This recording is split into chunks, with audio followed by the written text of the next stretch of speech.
It was an early summer night in 1993. My cousins and I had just spent the day swimming in their pool, and were done for the night.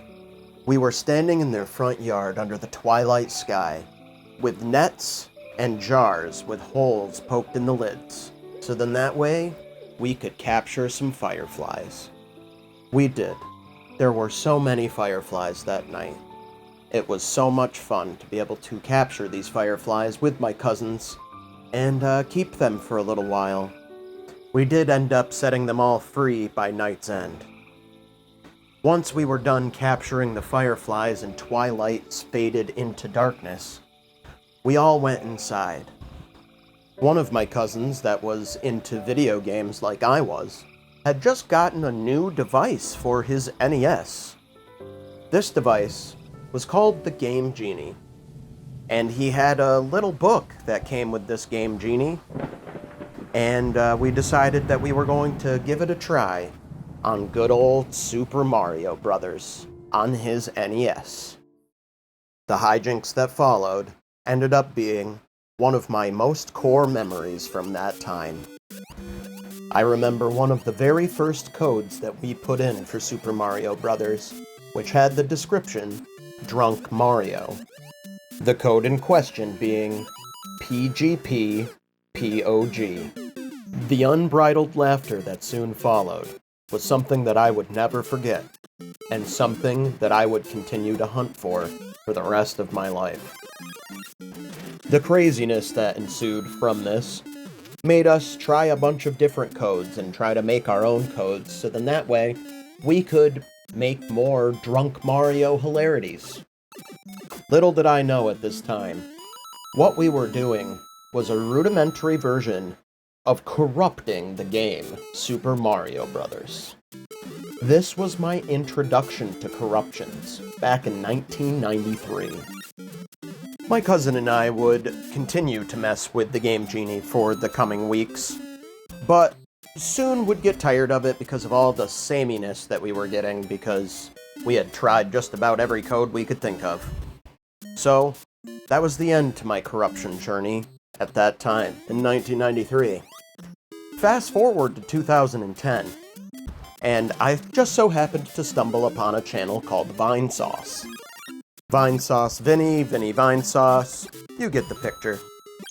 He became pretty well known for doing his own corruption streams, and when I first laid eyes on his corruptions, I felt that unbridled laughter that I hadn't felt since 1993.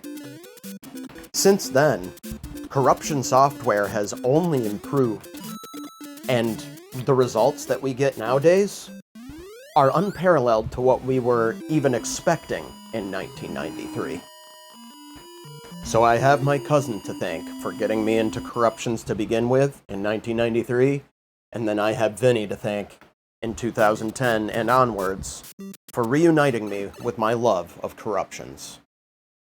Seeing all of the corruption software getting improved over the years has also inspired me to make my own corruptions, as have been posted on the channel for many years, going back as far as 6 years ago. Every single time I view some new and unexpected corruptions, it brings me back to that laughter that I felt back in 1993. There is very little on this planet that we survive on that makes me laugh the same way that corruptions do. And seeing that Vinny has mostly cooled off and has not given us corruptions for about 3 months now, I've decided that I would like to make monthly corruptions, as I have started doing earlier this year. I want to share that love, that laughter, with everyone out there, and hopefully you all can feel that same joy and laughter and maybe let go of some of the earthly worries that we have. Sometimes it's good to unwind and just watch a corrupted game do absolute madness on the screen. Sometimes the sounds are funny. Sometimes some of the 3D models or even 2D models will get scrambled in such a way that it makes unholy abominations. Or maybe it makes them look a little rather endowed. Or maybe it makes them have windmill Robertsons. You get the picture. And if my cousin had not pulled out that Game Genie that night in 1993, I don't know if I would have something to be able to go to just let go and belly laugh like there's no tomorrow. And it's thanks to Vinny that I got to rediscover them once again and make them for myself and everyone else out there who loves corruptions.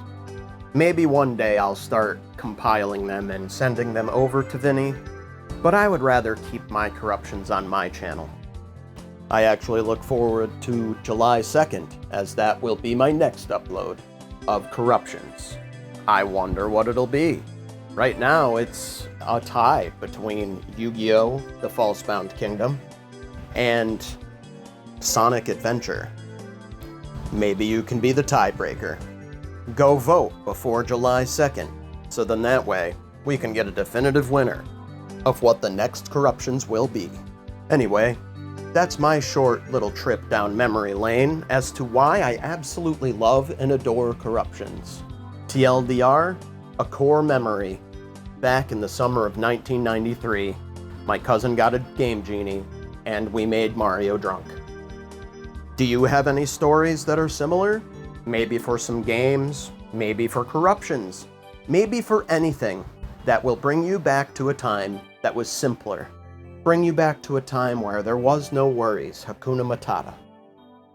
I would love to hear them and share in the joy that you all have for your own core memories. Let me know. Anyway, if you enjoyed this trip down memory lane and the silly and goofy gameplay of our Drunk Mario code, hit that like button, subscribe, and maybe even ding the bell if you want to be notified of my videos upcoming. Anyway, I hope you all have a wonderful day, and I'll see you in the next video. Take care.